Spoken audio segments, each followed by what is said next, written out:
வாங்க அனிதாமா வாங்க உட்காருங்க. நான் ஒண்ணும் உங்க வீட்டுல உட்கார்ந்து பேச வரல. அப்போ அப்படி ஓரமா போய் தொங்கின்னு பேசுங்க. இந்த பாருங்க கதிரப்பா, உங்க பையனும் ஏன் பொண்ணும் லவ் பண்றாங்க. நான் கூட உங்களை இது சம்பந்தமா உங்களை பார்த்து உங்க பொண்ணை பத்தி பேசலாம்னு இருந்தேன். பேசுறதுக்கு ஒண்ணும் இல்லை, இதெல்லாம் எங்க ஃபேமிலிக்கு சரிப்பட்டு வராது.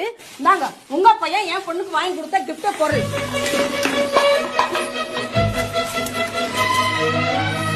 என்ன வெறும் காத்து தான் வருது. ஆண்டி நான் வாங்கி கொடுக்கும் போது எல்லாம் ஃபுல்லா இருந்தது. நீங்க அக்கல் கட்சி எல்லாத்தையும் தீர்த்துட்டு காலி டப்பா தான் தரீங்க. எல்லாத்தையும் எடுத்துட்டு போங்க இங்க இருந்து. கதன் இருக்கட்டும்பா, இதெல்லாம் எடைக்கு போட்டா சேமியா கிடைக்கும். அதை வச்சு நாளைக்கு நம்ம வீட்டுல சேமியா பண்ணி பிரமாதமா சாப்பிடுவோம்.